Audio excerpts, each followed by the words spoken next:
देखिए, मैं तो वक्फ बोर्ड को बहुत रिच एक ऑर्गेनाइजेशन के तौर पे देखती हूँ। वक्फ बोर्ड जिसको चाहे, जिसकी चाहे पूरे देश भर में संपत्ति पे हाथ खड़ा कर दे और उंगली दिखा के कह दे कि ये संपत्ति मेरी है। अच्छा हुआ इन्होंने आज तक ये नहीं कहा राष्ट्रपति भवन को देके कि ये वक्फ बोर्ड की संपत्ति है। हो सकता है कल ये वक्फ बोर्ड वाले इंडिया गेट से गुजरे और इंडिया गेट को कह दे ये वक्फ बोर्ड की संपत्ति है। और वक्फ बोर्ड वालों को डरना भी नहीं चाहिए। जो संपत्ति वक्फ बोर्ड की है, जो एक्चुअल आपकी है, वो आपको मिलेगी। लेकिन जो आपने कब्जा कर वक्फ बोर्ड में बनाया है, जो आपके पिछले आकाओं ने आपकी मदद करी है उस कब्जा पे, वो अब समय आ गया कि उस कब्जे को खत्म किया जाए। जिस मौलाना की आप बात करें, इनका एक कल ट्वीट पे मैं पढ़ रही थी, ट्विटर पढ़ रही थी, किसी ने लगाया था कि इन्होंने कहा कि अगर वक्फ बोर्ड से छेड़छाड़ भी की तो सारे मुसलमान सड़कों पे आ जाएंगे।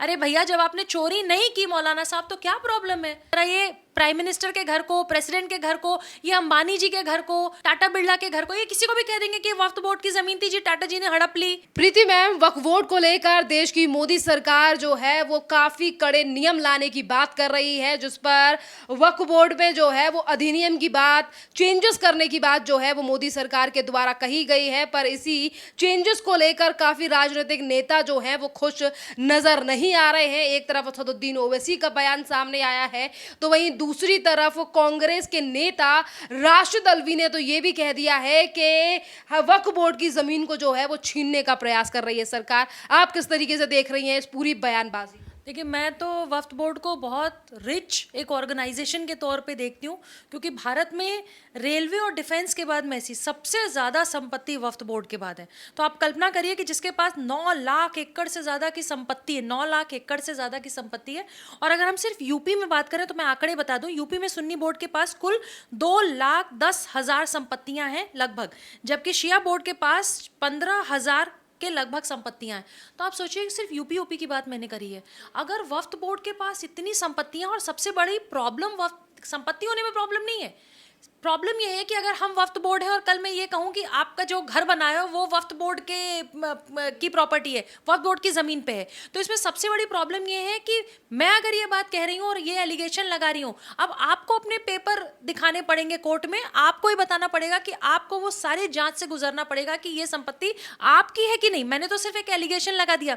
वक्फ बोर्ड जिसको चाहे, जिसकी चाहे पूरे देश भर में संपत्ति पे हाथ खड़ा कर दे और उंगली दिखा के कह दे कि ये संपत्ति मेरी है। अच्छा हुआ इन्होंने आज तक ये नहीं कहा राष्ट्रपति भवन को देके कि ये वक्फ बोर्ड की संपत्ति है। हो सकता है कल ये वक्फ बोर्ड वाले इंडिया गेट से गुजरे और इंडिया गेट को कह दें ये वक्फ बोर्ड की संपत्ति है। तो अब भारत सरकार को या वक्फ बोर्ड अगर ये एलिगेशन लगा दे तो भारत सरकार और इन लोगों को गवाही देनी पड़ जाएगी, इनको प्रूफ देना पड़ जाएगा कि ये वक्फ बोर्ड की संपत्ति है कि नहीं।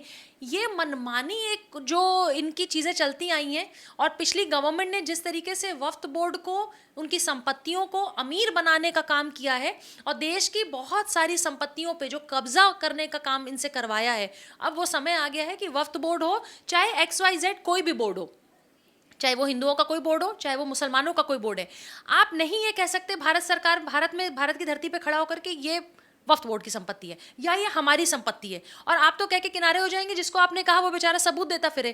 तो ये कर करके इन्होंने देश की बहुत सारी संपत्तियों पे जो कब्जा बनाया है, उस कब्जा को छुड़ाने का समय आ चुका है। और मैं तो कहूँगी भारत सरकार का ये जो स्टेप है, और वक्फ बोर्ड वालों को डरना भी नहीं चाहिए। जो संपत्ति वक्फ बोर्ड की है, जो एक्चुअल आपकी है, वो आपको मिलेगी। लेकिन जो आपने कब्जा कर वक्फ बोर्ड में बनाया है, जो आपके पिछले आकाओं ने आपकी मदद करी है उस कब्जा पे, वो अब समय आ गया कि उस कब्जे को खत्म किया जाए। पर इसी के साथ राशिद अल्वी तो ये कह रहे हैं मैडम कि आप कह रही हैं कि किसी भी ज़मीन के ऊपर उंगली दिखाकर कहते हैं ये हमारी ज़मीन है। राशिद अल्वी का कहना है कि असल बात तो ये है कि वक्फ बोर्ड के पास वही ज़मीन है जो कि सदियों पहले मुसलमानों ने जो है वो दान में दी थी वक्फ बोर्ड को। सरकार जो हमारी ज़मीन है, जिस पर कब्जा है, उसे छुड़ाने की वजह जो है वो हमसे छीनने की बात कर रही है। अच्छा, भारत में अगर आज़ादी से बात करूँ तो ऐसी आज़ादी के समय जितने करोड़ यहाँ पे मुसलमान भाई बहन थे हमारे, उनके हम आज़ादी के बाद भारत में जो लोग रह रहे थे, उनके रहने खाने के लाले पड़े थे।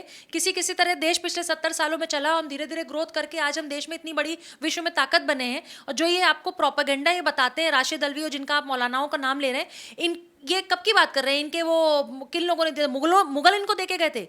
इनको मुगलों ने दिया था, इनको अकबर, बीरबल, जहाँ शाहजहाँ, जो भी जितने इनके घर वाले थे इन लोगों ने दिया है। वक्फ बोर्ड की जब आप बात करते हैं तो आप 70 सालों की बात करेंगे ना, या आप 70 सालों के पहले भी बात करेंगे जब देश आज़ाद नहीं हुआ था? तो ज़रा बताइए कि 70 साल पहले आपके कौन से आका ने, मुगलों के कौन से राजा ने, आपके कौन से बादशाह सलामत ने आपके लिए वो संपत्ति छोड़ के गए थे? ज़रा आप भी उसका सबूत दे दीजिए और भारत सरकार भी आपसे लड़ लेगी। लेकिन सबसे बड़ी बात, जिस मौलाना की आप बात करें, इनका एक कल ट्वीट पे मैं पढ़ रही थी, ट्विटर पढ़ रही थी, किसी ने लगाया था कि इन्होंने कहा कि अगर वक्फ बोर्ड से छेड़छाड़ भी की तो सारे मुसलमान सड़कों पे आ जाएंगे। अरे भैया, जब आपने चोरी नहीं की मौलाना साहब तो क्या प्रॉब्लम है? सरकार को अपने नियम लाने दीजिए। अगर आप उस नियम के तहत आपकी चोरी नहीं होगी, वक्फ बोर्ड के जो प्रॉपर्टीज़ हैं वो आपकी हैं तो आपकी रहेंगी। प्रॉब्लम इसलिए है, ये इसलिए बिलबिला रहे हैं और इसलिए इनको परेशानियां हो रही हैं कि जो इनकी चोरी थी सालों से, ये जो कहते हैं कि मुसलमानों को अरसों से किसी ने ज़मीन जायदाद दी थी, तो उसके पेपर दिखाएंगे तो ये सरकार कहती है कि कागज़ दिखाने पड़ेंगे, और आप कागज़ से ही डरते आए हैं। जब आप कागज़ नहीं दिखाएंगे तो आप जेल जाएंगे, कागज़ रहेंगे तो आप जेल के बाहर रहेंगे। प्रॉब्लम यह है कि इनके पास किसी चीज़ का कागज़ नहीं है, न सीए का कागज़ है, ना एनआरसी का कागज़ है, ना वक्फ बोर्ड का कागज़ है। इसलिए कागज़ों से बहुत डरते हैं और कागज़ों से ही खिलवाड़ करते हैं। लेकिन भूल गए कि ये जो गवर्नमेंट बैठी है ना, वो कागज़ों पे पक्का काम करती है और कागज़ तो इनको दिखाने पड़ेंगे। वो कह रहे हैं कि सेना ने भी हमारी जमीन के ऊपर जो है वो काफी ज्यादा कब्जा कर रखा। अच्छा हुआ, वही तो कह रही हूँ, अच्छा हुआ इन्होंने अभी तक ये नहीं कहा कि प्राइम मिनिस्टर मोदी जी जिस घर में रहते हैं वहाँ पे, और प्रधानमंत्री के साथ साथ जो प्रेसिडेंट महोदय हमारी उस घर में रहती हैं, या कोई बड़ा हमारा नेता या भारत सरकार की कोई संपत्ति, इंडिया गेट, लाल किला, हाँ लाल किला कोई कह सकते हैं वक्फ बोर्ड, क्योंकि ये मानते हैं कि जो मुगल्स थे, ये बहुत सारे ऐसे मौलानाओं से मैं मिलती हूँ और बहुत सारे राशिद अल्वी जैसे लोग हैं जो अपने आप को भारत से ज़्यादा मुगलों से जोड़ने की बात करते हैं, तो लाल किला को ये कह देंगे। लेकिन ज़रा ये प्राइम मिनिस्टर के घर को, प्रेसिडेंट के घर को, ये अंबानी जी के घर को, टाटा बिरला के घर को, ये किसी को भी कह देंगे कि वक्फ बोर्ड की ज़मीन थी जी, टाटा जी ने हड़प ली, अंबानी जी ने हड़प ली, इन्होंने हड़प ली। तो ये जो हड़पने का इनका काम है, क्योंकि हड़पने के सिवा तो ये जानते नहीं कुछ। बहुत सारे ऐसे लोग हैं जो हड़पने के सिवा कुछ जानते नहीं। देश के बाहर से आए हुए लोग जो देश की संपत्ति पे धीरे धीरे धीरे धीरे, चाहे बांग्लादेशियों की हम बात कर लें, अब मैं अपने देश के मुसलमानों की बात नहीं कर रही, मैं बांग्लादेशियों की बात कर रही हूँ, मैं घुसपैठियों की बात कर रही, जब उनको भी निकालने की बात होती है तो इनको तकलीफ हो जाती है। प्रॉब्लम सिर्फ इतनी है कि जो चोरी करके बैठे हैं वो अंदर से बहुत तकलीफ में है कि हमारी चोरी तो पकड़ी जाएगी। अगर जो सुनने को आया है कि शायद पार्लियामेंट जो सेशन चल रहा है उसमें 40 के करीब ऐसे संशोधन होंगे वक्फ बोर्ड के अधिनियम में, जिसमें शायद चेंजेस आने के बाद जो वक्फ बोर्ड के पावर्स हैं वो थोड़े से कम हो जाएंगे और लिमिटेड हो जाएंगे, और कहीं ना कहीं ये जो मनमानी करते आए हैं पिछले कई सालों से, वो मनमानी पे रोक होगी। इनकी तकलीफ यही है। पर असदुद्दीन ओवैसी कह रहे हैं कि ये हिंदुत्व का एजेंडा है सरकार का, अधिकार और जमीन छीनने का मोदी सरकार। ओवैसी साहब तो लॉयर हैं, कानून इतना ज़्यादा जानते हैं, हम लोग तो उनके आगे कानूनन शून्य हैं। लेकिन उनको ये भी नहीं समझ में आ रहा है कि वक्फ बोर्ड में कोई ये नहीं कह रहा है कि आपकी प्रॉपर्टी छीन लेंगे, ये कहा जा रहा है उस पर नियम में चेंजेस किया जा रहा है कि जो अभी तक, मैंने फिर कहा ना कि किसी भी प्रॉपर्टी को उंगली दिखा के कह दीजिए, कल मेरे ऑफिस को कोई कह दे ये वक्फ बोर्ड की प्रॉपर्टी है तो मैं दे दूंगी क्या प्रॉपर्टी? तो अगर कोई इसी तरीके से आपकी प्रॉपर्टीज पे हमेशा हल्ला बोलता आया है तो भैया उसको आप कहीं तो रोकेंगे। और अगर वक्फ बोर्ड में चेंजेस हो रहे हैं, अधिनियम में संशोधन हो रहे हैं, तो उसमें समस्या क्या है? ओवैसी साहब को क्यों हैदराबाद में इतनी तकलीफ होती है? हो सकता है उनके भी जानकारी में बहुत सारे ऐसे लोग हैं जो वक्फ बोर्ड के अंतर्गत काम करते हो और प्रॉपर्टीज में उन्होंने चोरी करी हो और कहीं उन्होंने मदद करी होगी। वो तो लॉयर हैं, वो तो जानते हैं कि अधिनियम में अगर चेंजेस हो तो कोई प्रॉब्लम होनी नहीं चाहिए। लेकिन वक्फ बोर्ड का मामला नहीं है मैसी, ये हिंदू मुसलमान की प्रॉब्लम नहीं है।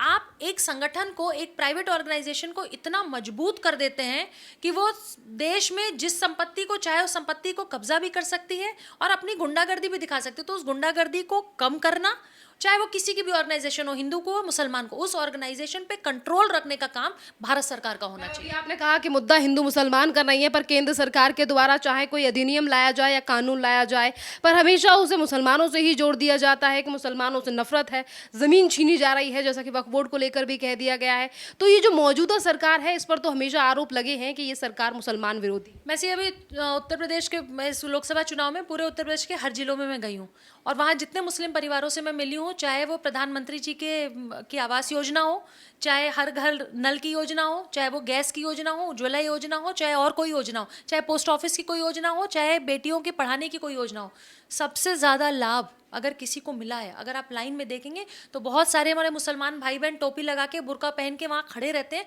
और उनको लाभ मिला है। तो किसी तरह का कोई भेदभाव नहीं किया गया। लेकिन ये सरकार, प्रॉब्लम क्या है विपक्षियों की, कि जब ये सरकार कोई नियम लेके आती है, कोई बिल लेके आती है, तो उसका विरोध करना इनका काम है। लेकिन मैं खुश हूँ कि ये सरकार एक के बाद एक सारे बिल लेके आ रही है। सारे अपने जो बिल इन्होंने सोचे थे, जो उन्होंने एक एजेंडा तय किया है, उसमें वो लेके आ रहे हैं और लोगों को दिखा रहे हैं। जो उनका काम है सरकार के बारे में कुछ ना कुछ कहते रहना, बोलते रहना, ये तो प्रधानमंत्री जी का भी नाम लेके मोदी मोदी मोदी ऐसे करते हैं। मोदी जैसे इनसे कम उम्र के इनके बेटे या इनके दोस्त या इनके भाई हैं, तो प्रधानमंत्री को बेइज्जत करते रहना, गालियां देते रहना इनका काम है। लेकिन मैंने फिर ये कहा, 2014 में, 19 में, 24 में, और मैं तो कह रही हूँ अब 29 में भी, और ये जो 27 का उत्तर प्रदेश का चुनाव है उसमें भी योगी जी क्लीन स्वीप करेंगे। चाहे मुसलमान की आप बात कर लीजिए, चाहे हिंदू की बात कर लीजिए, कहीं कोई भेदभाव देश में नहीं हो रहा है।